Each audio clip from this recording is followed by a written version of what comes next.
Quantas de vocês, pelo menos uma vez na vida, já não baixou no celular aplicativo de namoro? Se você não baixou, parabéns, mas muitas de nós já baixamos, tá?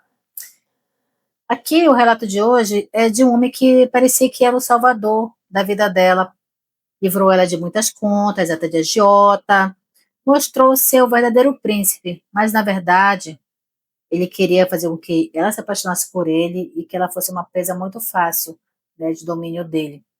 E hoje o relato ele traz um alerta muito grande sobre aplicativos, sobre as pessoas que nós nos relacionamos, as pessoas que nós colocamos dentro do nosso convívio, porque nem todo mundo que parece ser bom é bom. Às vezes é só aquele famoso lobo em pele de cordeiro, tá bom? Então, antes do relato, eu já peço que você se inscreva aqui no Fim de Casamento, já deixe o like desse vídeo. E se você ainda não é inscrito, se inscreva. E ao final, coloque nos comentários se você já caiu em uma armadilha desses sites de namoro ou coisa parecida, tá? Vamos lá alertar outras mulheres através dos nossos comentários também. Vamos lá, sem mais delongas, para o relato de hoje. Oi, gente, eu me chamo Ana Paula, eu tenho 33 anos. Eu tinha acabado de sair de um casamento que só me deixou marcas ruins. Foram 4 anos de brigas, desconfianças, falta de respeito. Eu entrei naquela relação acreditando que estava construindo uma vida ao lado de alguém, mas no fim, o que ficou foi só o cansaço e a sensação de ter perdido meu tempo. Eu tive uma separação muito dolorosa, não porque ainda havia amor, mas porque eu tinha depositado as minhas esperanças ali. Quando acabou, parecia que eu estava sozinha contra o mundo. Então, com essa desilusão, eu decidi me mudar para bem longe da minha família. Eu queria distância de tudo e de todos. Eu precisava respirar e não ter que encarar nenhum tipo de julgamento. Mas essa distância me custou muito caro. Eu não tinha rede de apoio e a solidão que eu sentia foi me consumindo aos poucos. Nos primeiros meses, eu ocupava minha mente com o trabalho e pequenas tarefas, mas à noite o vazio era sufocante. Não tinha ninguém para conversar, para dividir a minha rotina, ninguém que se importasse com o meu dia. E foi nesse buraco que eu acabei me enfiando em aplicativos de namoro. A princípio, eu mesma tinha muito preconceito com isso. Sempre pensei que lá era lugar de gente desesperada. Mas ali eu descobri um mundo de pessoas que, assim como eu, só estavam procurando preencher algum vazio. E eu mergulhei lá de cabeça. Fiz vários perfis, tive vários tipos de conversa, vários encontros. Alguns era só perda de tempo mesmo. Eram homens casados, fingindo ser solteiros, outros que só queriam sexo rápido. Ou muitos também ali nem sabiam conversar direito. E eu estava carente, e isso me fez aceitar coisas que em outras circunstâncias eu jamais aceitaria. Eu saía com um, depois com outro, mas nada me preenchia. Era como se eu estivesse correndo atrás de uma sombra. Então, a cada encontro, eu voltava para casa com a mesma sensação de vazio, e às vezes eu chegava bem pior do que eu saía. E foi nesse meio de encontros frustrantes que apareceu o Natanael. Ele não veio com aquele jeito de conquistador barato, não despejou cantadas prontas, não demonstrou a pressa que todos os outros tinham. Ele parecia diferente. As conversas com ele fluíam, ele escutava tudo o que eu dizia, fazia perguntas, sempre parecia interessado em tudo que eu queria com ele. Enquanto os outros homens mal esperavam para marcar o encontro, né, que já queriam ir para o motel. Então, eles não queriam me conhecer de verdade, eles só queriam prazer. Mas o Natanael era diferente, e isso mexeu muito comigo. Eu não sei se era carência, se era necessidade de acreditar em alguém, mas eu acabei comprando aquela ideia. O Natanael não era bonito, nem o mais charmoso entre todos os homens que eu conheci, mas a forma como ele se colocava me fazia me sentir que finalmente alguém queria algo além da minha aparência. Então esse detalhe foi suficiente para eu me agarrar nele como uma tábua de salvação. No começo, ele realmente parecia alguém confiável. Eu percebia que não insistia em sexo logo, não fazia cobranças e não me enchia de promessas como os outros homens. Ele foi me conquistando cada dia um pouquinho mais, com muita paciência. E eu não estava acostumada com a forma de como eu era tratada por ele. Então, enquanto todos os outros encontros se transformavam em lembranças ruins, ele foi ganhando cada vez mais espaço na minha vida. E nós começamos a sair com mais e mais frequência, sempre em lugares públicos. Ele me levava em restaurantes, em bares, e ele parecia que nunca queria me impressionar com nada. E ele tinha dinheiro para isso, né? E aos poucos eu fui me, me apegando a ele, né? Fui me deixando ser cuidada por ele.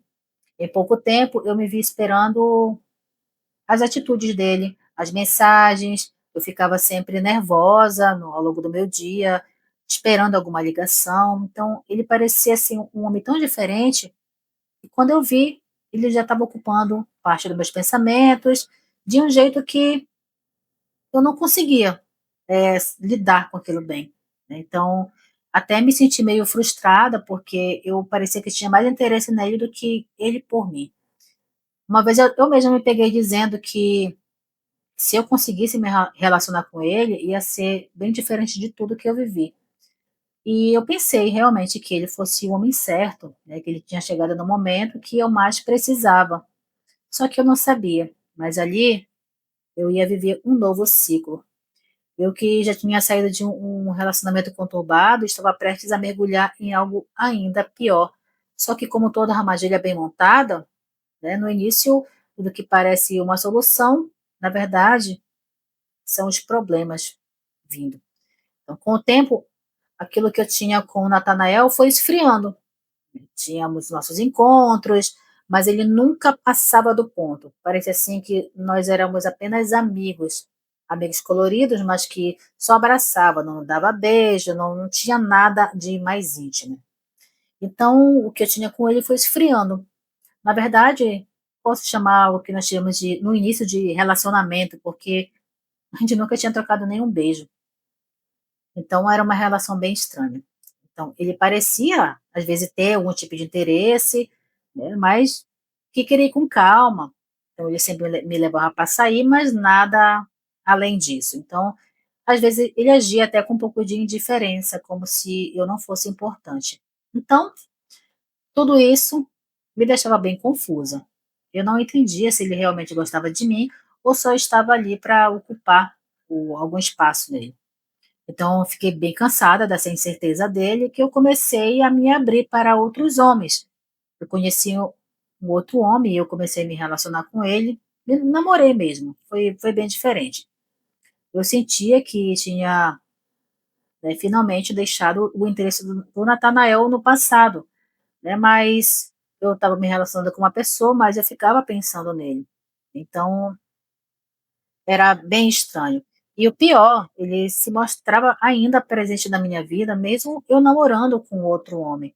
Então, ele sempre se oferecia para estar perto, sempre se oferecia para resolver alguma coisa por mim. Então, ficava ali no meu dia a dia. Até amigo, ele se tornava dos meus namorados. Então, era bem estranho. Mas eu, com o tempo, não dei tanta importância para isso. Então, o tempo passou e quando esse namoro terminou, ele estava ali, sempre esteve ali, sempre com aquele discurso de parceiro, de que eu podia contar com ele.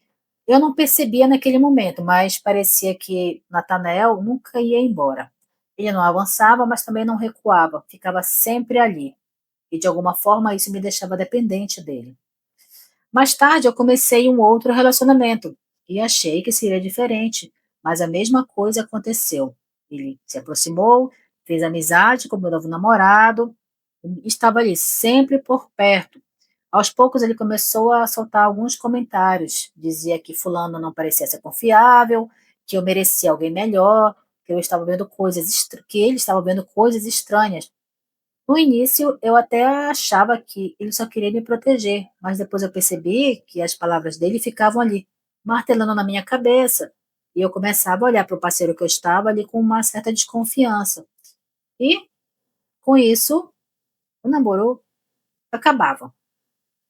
Era como se Natanael tivesse a capacidade de entrar sorrateiramente em cada relação que eu tinha. Plantava ali a semente da dúvida, colocava aquela pulguinha atrás da orelha e pronto.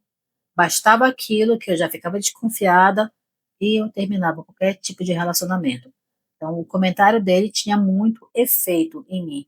Então, eu terminava sempre. E o pior de tudo, né, que ele permanecia ali e eu sentia muita gratidão por ele.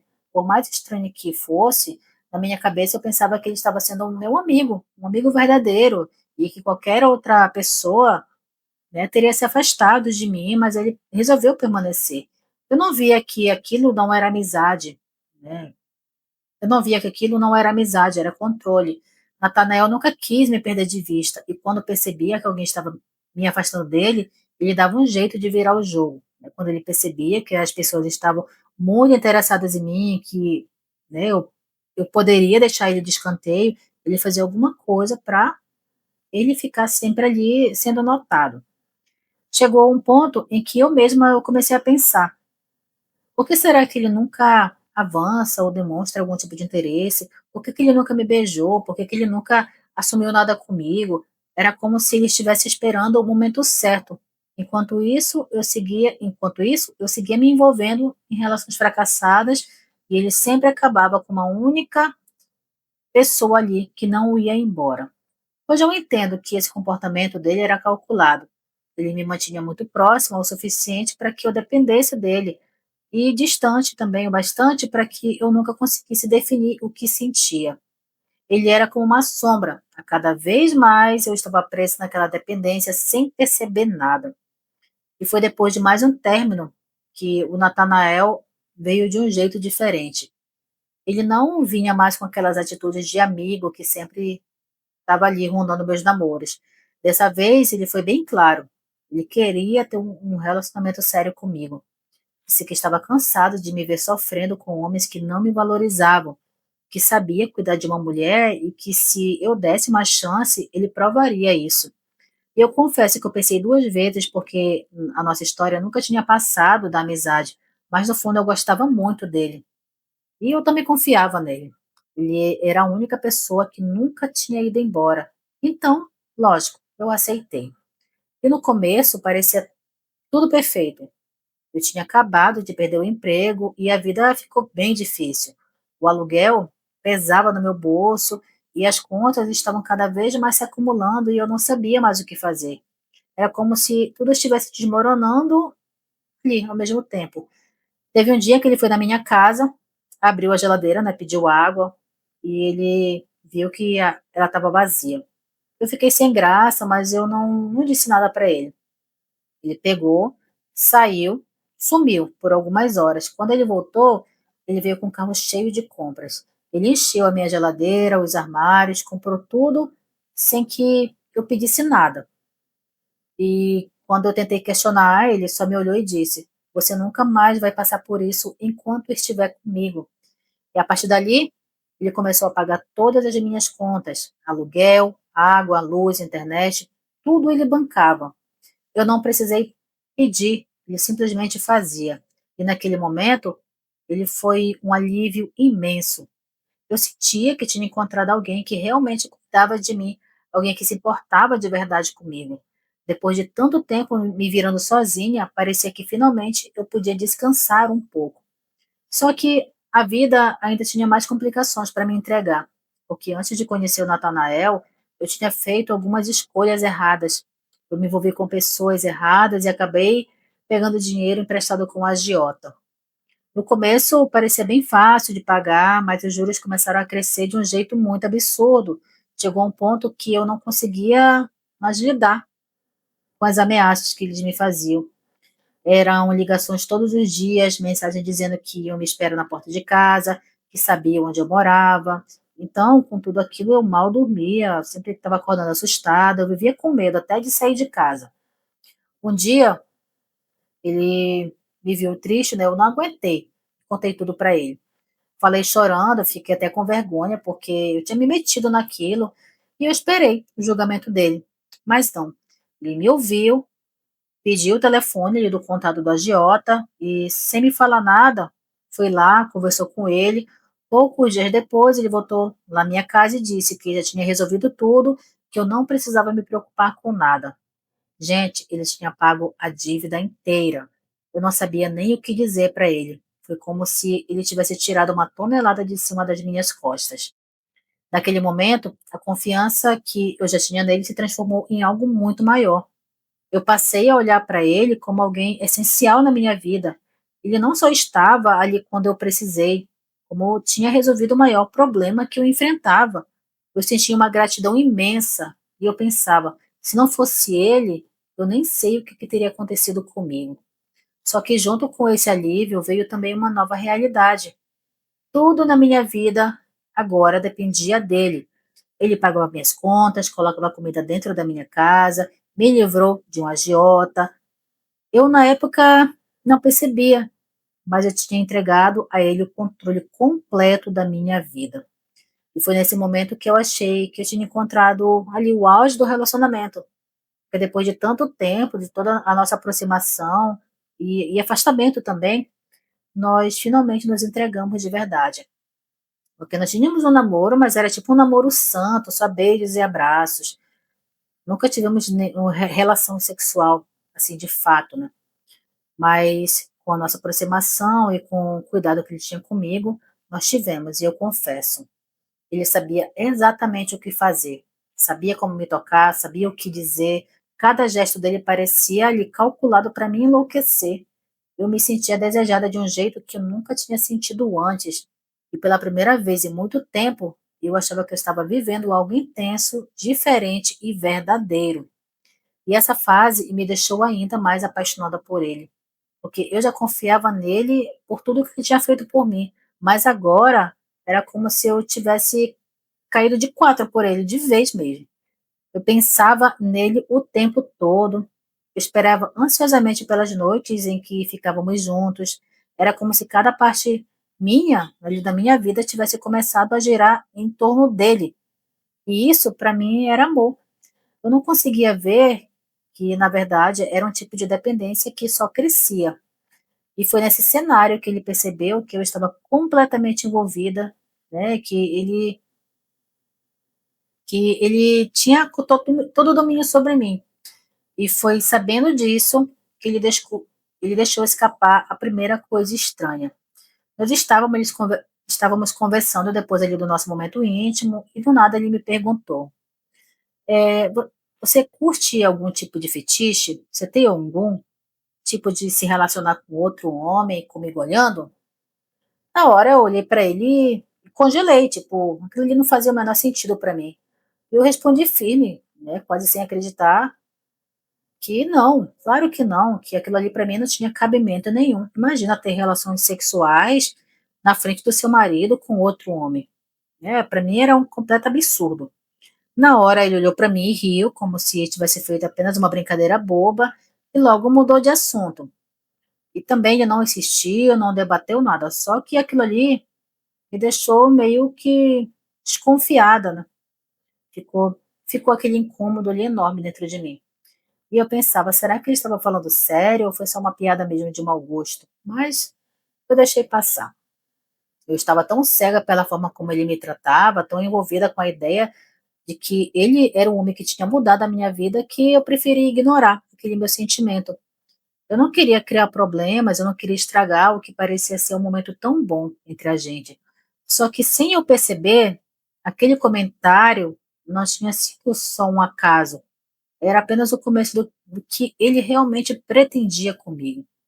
Então, depois de quase 2 anos juntos, eu achei que eu finalmente tinha encontrado a estabilidade em um relacionamento que eu tanto queria. Foi quando ele me pediu para que a gente oficializasse o nosso relacionamento.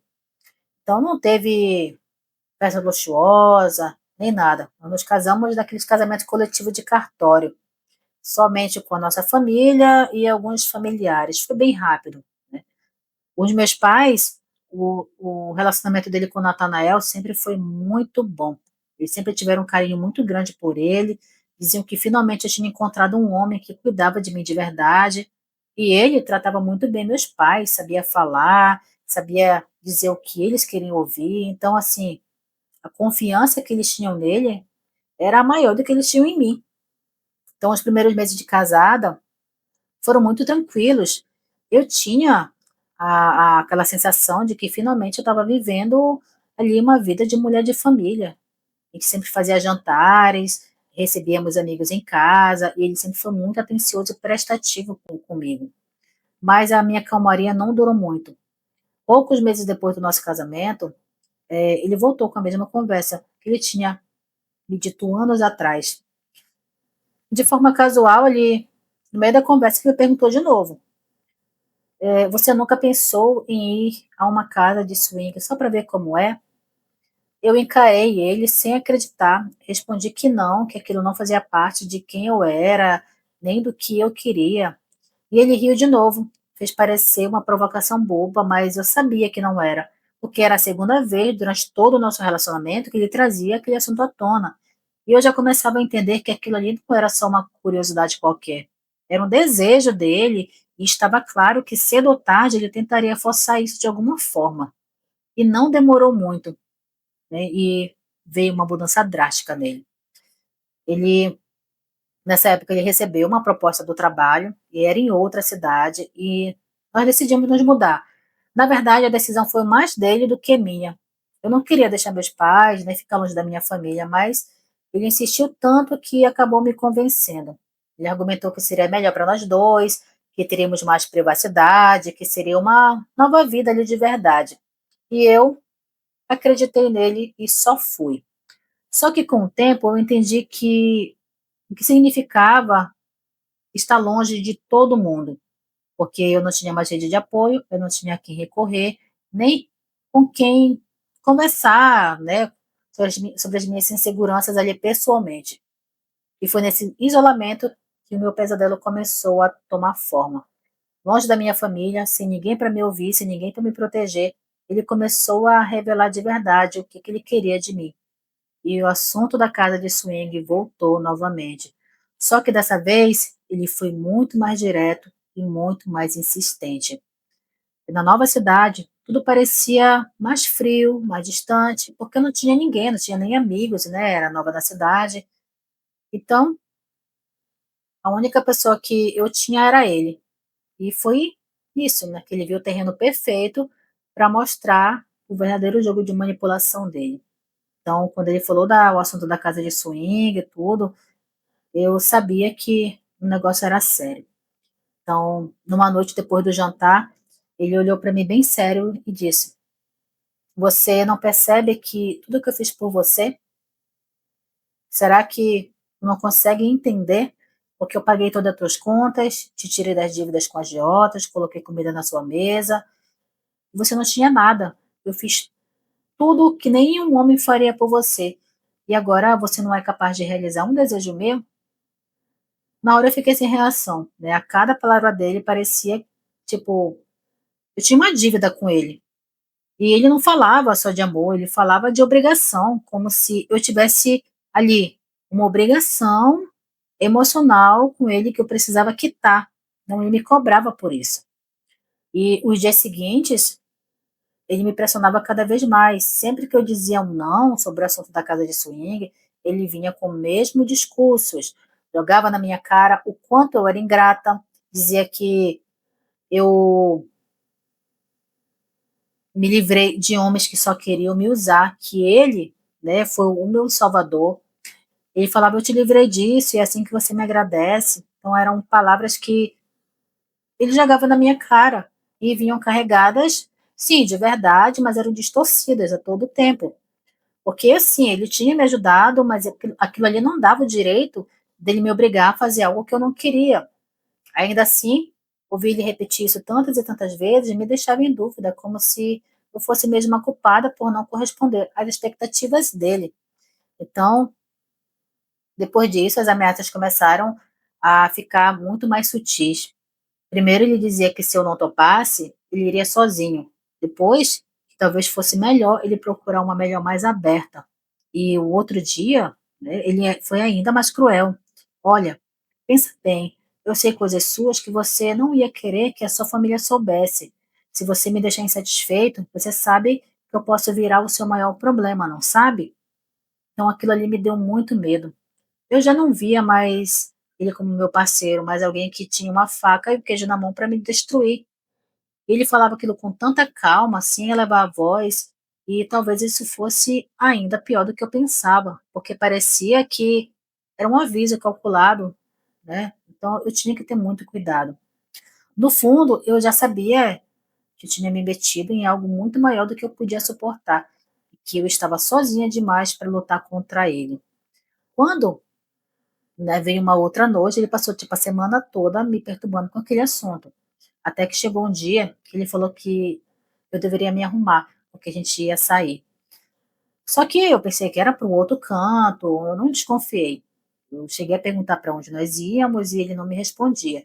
Só disse que eu ia gostar. Durante o caminho no carro, ele ficou em silêncio, muito sério, com aquele jeito que tinha algo muito errado, né? E nem adiantava perguntar, que ele não ia me dizer. Só sei que eu fiquei muito nervosa. E quando ele estacionou o carro, que eu vi a placa, eu quase desmaiei. E era lá, a casa de swing. Na mesma hora, eu falei para ele que eu não ia entrar, que aquilo ali não fazia parte da minha vida, que não tinha nada a ver comigo. Ele me olhou com muita raiva e disse: você esqueceu rápido de quem pagou tuas dívidas, quem encheu a tua geladeira e quem te tirou das mãos daqueles vagabundos que só queriam usar você. Você esqueceu de tudo, né? Muito fácil. Só que agora é a vez de você fazer alguma coisa por mim. Então, as palavras que ele me disseram, que ele me disse, foi muito difícil. E eu sabia que se eu batesse de frente com ele, ele ia jogar aquilo na minha cara mais e mais vezes e iria me humilhar ainda mais. E eu entrei naquele local contra a minha vontade, de cabeça baixa e tremendo, porque era um ambiente muito pesado, né? Ali, casais se agarrando o tempo todo, mulheres olhando para mim como se eu fosse aquela carne fresca chegando, e eu só queria correr dali, mas eu não podia, né? Ele me segurava pelo meu braço com muita força, me puxava para um lado e me puxava para o outro. Então, era bem constrangedor. E ele me mostrava todos os ambientes, sempre rindo, como se eu estivesse ali num passeio. Eu não tinha reação, eu não conseguia falar nada. Só ficava ali encolhida, ali com muito medo do que pudesse acontecer comigo. E o pior é que, naquele momento, ele parecia se divertir com o meu constrangimento. Ele não me obrigou a me deitar com ninguém naquela noite, mas o fato só de me manter lá, exposta, já foi uma violência enorme que ele fez comigo.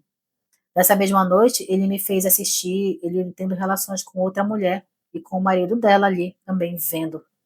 Foi a situação mais constrangedora que eu vi na minha vida. Na saída, no carro, eu tentei conversar e disse que eu não queria mais que ele me fizesse passar por aquilo. Ele sorriu na minha cara, como se estivesse falando uma besteira, e me falou: você tá vendo? Olha, isso nem foi tão ruim assim. Só se acostuma, porque agora vai ser sempre. Esse dia, eu abaixei minha cabeça e não falei nada.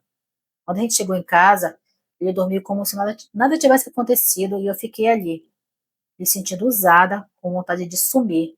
Eu não dormia a noite inteira, eu só pensava em como a minha vida tinha virado aquilo. E eu achei, no fundo, que seria só uma vez mesmo, um fetiche, uma curiosidade dele, e depois ele ia parar. Mas não foi, nada disso. Na semana seguinte, do nada ele disse: sexta-feira a gente vai de novo. E eu gelei. Tentei inventar uma desculpa, disse que não estava bem, mas ele não queria saber. Repetiu tudo novamente, era como se cada favor tivesse um preço, e agora eu estava pagando com a minha dignidade. E assim começou. Toda semana ele arrumava um jeito de me levar para lá, e aquilo tinha virado uma rotina. Eu entrava naquele lugar, já sem forças para discutir, já sabendo o que me esperava. Foi quando eu tive a minha primeira relação sexual com o desconhecido e a sua esposa, ali, na mesma cama que ele. Eu não vou descrever para vocês a forma como eu me senti, porque eu não vou conseguir. Com o tempo, eu percebi que ele estava cada vez mais à vontade naquele ambiente. Cumprimentava as pessoas, fazia amizade, trocava olhares, sabe? Era como se ele fosse o lugar dele. Enquanto isso, eu só me sentia um objeto do lado dele. Ele gostava de me mostrar, gostava de me expor, e isso era constrangedor para mim. Depois de algumas semanas, eu tentei conversar de novo, pedi para ele parar com aquilo, disse que aquilo estava me fazendo muito mal, que eu não aguentava mais. Só que ele não me ouviu. E quando ele abria a boca, era só para me humilhar. Eu falava que aquilo me fazia mal, e ele, mal? Mal era quando você devia para o agiota. Mal é quando você não tinha nem arroz para comer. Mal era quando você se entregava para qualquer homem daqueles aplicativos que só queriam te usar. Olha, mulher, eu te salvei disso. Agora você vai ser a mulher que eu quero, não a que você acha que deve ser. Já não conhecia mais quem eu era. Tudo que eu tinha vivido até ali parecia apagado. A minha vida se resumia a obedecer e a engolir o choro. No fundo, eu ainda acreditava que talvez ele enjoasse, que talvez essa fase passasse, que ele se acalmasse depois de se satisfazer, né, daquele desejo que ele sentia. Mas não. Cada vez que ele ia lá, ele se empolgava cada vez mais. Então foram meses assim, semana após semana. Cada vez que eu dizia não, que eu não queria, ele vinha com aquela mesma ladainha, o mesmo peso na consciência. E eu já não via mais aquilo como um casamento. Era uma prisão para mim. Eu estava presa, não por parede, mas pela manipulação dele, pela dependência e também pelo meu medo. Dentro de mim crescia todo dia um pouquinho de desespero. Se ele tinha conseguido me levar até ali, até onde mais ele ainda poderia me arrastar? Então, o que eu achei que não fosse piorar, piorou. Numa dessas noites, quando já era rotina estar naquela casa, aconteceu o que eu nunca imaginei. Eu estava sentada num canto, tentando ali me manter invisível, quando eu percebi um homem me observando. Ele não era brasileiro, falava outro idioma. E ele não parava de olhar para mim ali. Eu tentava ignorar, mas eu percebi que ele não parava mesmo de me olhar. Quando eu me virei, eu vi o Natanael conversando com ele. No início eu achei que fosse apenas aquele papo normal que ele tinha com todos os homens dentro daquela casa. Afinal, era costume ele socializar naqueles lugares. Mas eu percebi que eles estavam falando de mim. O estrangeiro olhava para mim, apontava discretamente e sorria, enquanto o Natanael só gesticulava. Na mesma hora, eu fiquei com muito medo. Minutos depois, eu vi o homem entregando dinheiro nas mãos dele, e na hora eu congelei. Naquele momento eu tinha entendido. Ele estava me vendendo. O desespero me tomou. Eu não acreditava no que estava vendo. Fui até ele, perguntei o que estava acontecendo, e ele só me respondeu com a maior frieza do mundo. Só fica quieta. Esse homem quer você, e você vai se entregar para ele, vai ser só uma vez. Só aproveita porque ele paga muito bem. Eu fiquei com meu corpo inteiro tremendo. Eu disse que eu não ia, que eu não queria fazer aquilo, né, que ele não tinha direito de fazer aquilo comigo. Ele segurou no meu braço com muita força, né, e disse bem baixo no meu ouvido: Olha, cala a boca, faça o que eu estou te mandando. Você me deve tudo. Eu tirei você da lama, agora é minha vez de ganhar com você. Eu não tive reação. Ele me puxou, me entregou para aquele homem como se fosse um objeto. Naquele instante, eu não era mais a esposa, eu não era a mulher, eu não era nada. Eu era só uma mercadoria para ele. E o que aconteceu a seguir foi o pior momento da minha vida. O homem me levou para um dos quartos. Eu tentava resistir, chorava, implorava, mas ele era muito forte. Os meus nãos não significavam nada ali. Eu fui violada da pior forma possível. E o pior é que tudo tinha sido permitido, autorizado e vendido pelo homem que deveria me proteger, né? Mas não. E o pior, ele ficou ali olhando tudo. Quando acabou, eu não era mais a mesma pessoa. Eu me sentia suja, ousada e sem valor. Eu saí daquele quarto com as minhas pernas tremendo, sem conseguir olhar para ninguém. E o Natanael saiu do quarto e ainda teve a pachorra de me dizer: Tá vendo? Não foi o fim do mundo. Agora a gente resolve as nossas contas. Na hora eu quis gritar, bater nele, sumir, mas eu não tinha forças. Era como se ele tivesse arrancado tudo de mim naquela noite: a minha dignidade, a minha confiança e o meu direito de existir como pessoa. Na volta para casa, eu não falei uma palavra. O silêncio pesado era tanto que parecia que estava me esmagando.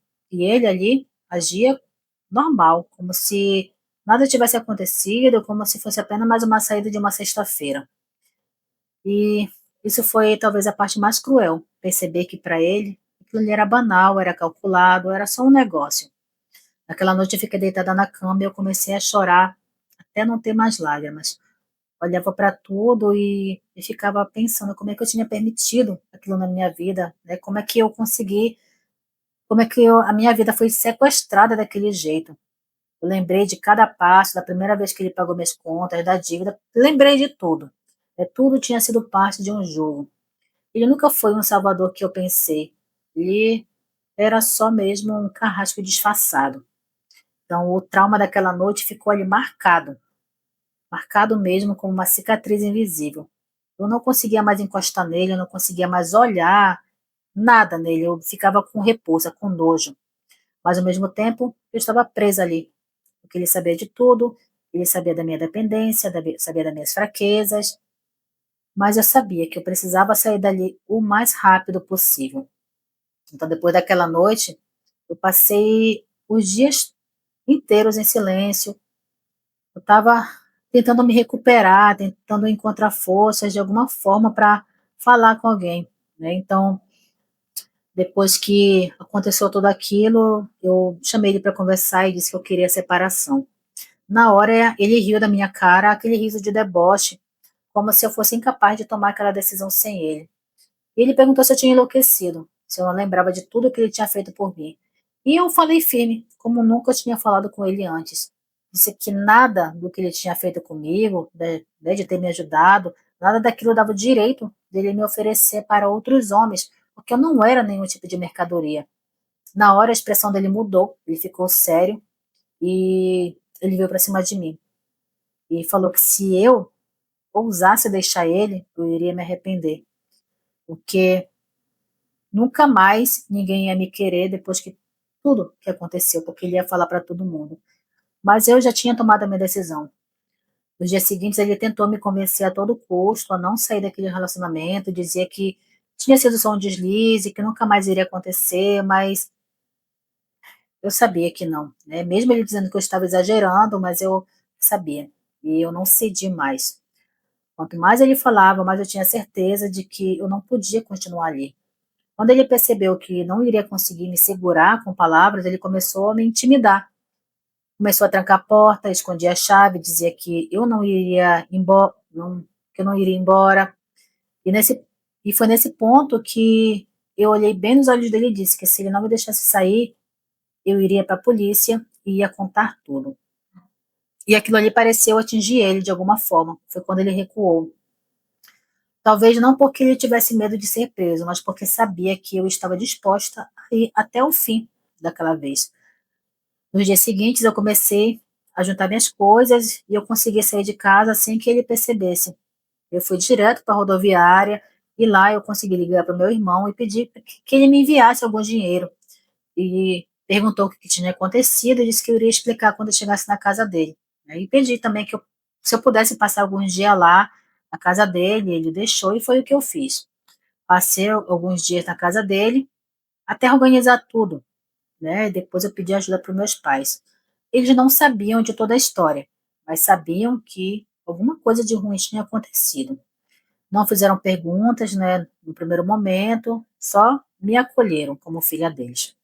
Quando eu voltei de volta para minha cidade natal, eu fiquei com muito medo dele aparecer, né, de ele chegar lá, de falar alguma coisa, porque ele tinha me ameaçado, né? Então eu sentia que aquela ameaça de perseguição estava perto de mim. Mas quando ele tentou se aproximar, com mensagens e ligações, eu fui logo bem clara com ele que se ele não parasse, eu ia mesmo na polícia. Foi quando ele desistiu. Eu não sei se ele cansou, se ele encontrou outra vítima ou se entendeu que não tinha mais volta. O fato é que eu nunca mais tive notícias dele depois disso. A minha vida, ela demorou muito para voltar ao normal, porque não existe normal depois de tudo que eu passei com ele.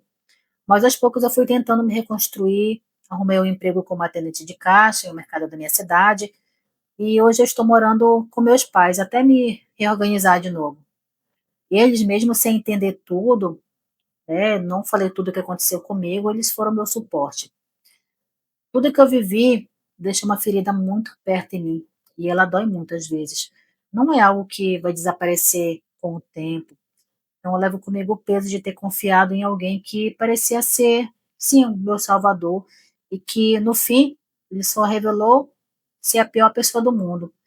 Muitas vezes eu me culpei por não ter enxergado antes, por ter aceitado cada invasão, né, na minha vida, mas só que hoje eu vejo que eu paguei um preço muito alto por tudo que ele me deu. Hoje, aos poucos, eu aprendo que a culpa ela não foi minha, assim, num todo. O que aconteceu comigo não é amor, não foi cuidado, não foi parceria, foi manipulação. E hoje eu sei que o que ele fez comigo foi exploração, exploração sexual e violência. Hoje, olhando para trás, eu sei que eu sobrevivi a algo que poderia sim ter acabado com a minha vida de vez. Hoje eu vivo uma vida bem simples, trabalho, vou para casa, tenho apoio dos meus pais, não tenho uma vida de luxo, não tenho grandes planos, mas eu tenho uma coisa, eu tenho paz na minha vida, né? Depois de tudo que aconteceu, esse é o bem mais precioso que eu poderia ter. Então, mulheres, homens que estão ouvindo meu relato, tenham muito cuidado com sites de namoros. Esses aplicativos estão cheios de predadores e eles vão fazer de tudo para conquistar você, para ter a tua atenção, para mostrar que eles são a saída para os teus problemas, mas no fundo, eles serão o maior problema da sua vida. Então, muito cuidado com as pessoas que vocês estão se envolvendo, com as pessoas com quem vocês estão conversando, porque nem tudo que parece realmente é. É difícil, né? Difícil. Todos nós já conversamos com pessoas que a gente achava que era uma pessoa e não era, né? Quem não passou por isso, eu espero que não passe. Se você anda em site de namoro, tenha cuidado. Muitas pessoas estão aí somente para preencher algum tipo de carência, mas toma cuidado, porque às vezes a nossa carência ela nos cega. A gente acaba caindo em armadilhas que deixam sequelas e traumas gravíssimos na gente, tá? Então, vamos ter muito cuidado. Quando eu falei que esse relato de hoje ele seria um grande alerta em relação a isso aqui. Gente, eu tenho certeza, quando ela me mandou esse relato, que eu li, conversei com ela por telefone, e tudo, ligação, na hora eu soube que essa mulher, ela foi traficada de certa forma. Ela foi vendida. Então, tudo que você faz que é contra a sua vontade, principalmente se você é violada, é um tipo de tráfico humano, né? Ele casou com ela para que ele pudesse ganhar dinheiro com ela. A casa de swing foi só um pretexto para ele. Isso nunca foi um fetiche dele. Ele sabe que lá ele poderia vender ela, né? Eu já tinha visto, ele fez isso com outras pessoas, porque isso aconteceu muito facilmente, né? O que ela me falou que eu não posso falar aqui para vocês foi que ele conhecia muitas pessoas ali dentro, então tinha muitas facilidades, né? E não era só ele que fazia isso lá. Então, assim, gente, vamos tomar cuidado com as pessoas que a gente conversa na internet. Nem tudo que parece nem todo príncipe de cavalo branco é um príncipe. Às vezes ele é teu algoz. Tá ali para te prender, para te privar das tuas coisas e ganhar dinheiro, se beneficiar em cima de você. Então vamos tomar cuidado, tá? Eu poderia me estender mais nos meus comentários aqui, mas infelizmente eu não posso, tá? Poderia falar mais coisas que aconteceram aqui na vida dela, mas eu não posso. Eu não estou autorizada por ela a falar. Mas o que eu posso dizer para vocês é tomem cuidado. Se você está conversando com uma pessoa ali que está mostrando para você que o mundo é de mil maravilhas, desconfie, né? Não é errado você querer ter suas aventuras por aí, né? Tem gente que gosta de viver assim, mas toma cuidado, porque uma hora ou outra pode dar errado, tá? Então, não vamos ser levianos com a nossa própria vida, ok? Não vamos ser, por favor. Não quero um dia receber relatos aqui, eu vi um relato lá do cara que casou com a menina, parecia ser o salvador, levou ela para casa de swing, aconteceu a mesma coisa comigo, né? Eu fui usada, explorada sexualmente. Por favor, gente. Os relatos aqui, eles não são só para entretenimento, eles são principalmente o propósito maior aqui é alertar vocês. Cada relato, por mais absurdo que seja, que chega aqui, eles são para alertar. Esse é o propósito do canal, né? Ajudar as pessoas a se livrarem de relacionamentos e, consequentemente, alertar para que ela não caia em mais um relacionamento ruim, né? Então, por favor, vamos ter cuidado. Então, você que me ouviu até aqui, ouviu esse relato aqui, que ele tem muitas coisas, eu peço que vocês assistam de novo, né, vocês puderem, mande para a pessoa, você conhece, a tua mãe está conversando, o teu pai está conversando, pai, olha, ouve esse relato aqui, olha o que aconteceu com essa menina, né, fiquem alerta, saia disso, né, vá conhecer uma pessoa ali da forma mais natural, sei lá, gente, mas alertem, façam um papel também de vocês de alertar outras pessoas, tá? Então, você ouviu até aqui e não se inscreveu, se inscreve aqui no canal. Vamos ajudar aqui ao Fim de Casamento a crescer mais, porque com o crescimento do canal a gente tem mais recursos para ajudar outras pessoas, mais do que nós já temos ajudado aqui no off. Tá? A gente não fala que as pessoas que a gente ajuda, porque para mim, para você eu acredito que não vai ter importância, mas para a pessoa que é ajudada tem muita importância, né? Então, o que Fez de Casamento quer não é somente crescer o canal, mas fazer com que essa ferramenta ele ajude mais e mais pessoas fora. O projeto que nós temos para ajudar mais e mais mulheres, ele é grandioso.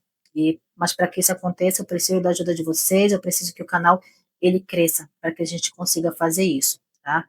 Então, gente, muito obrigada de coração, de verdade, a todas vocês que têm nos apoiado, que têm me ajudado, que têm compreendido.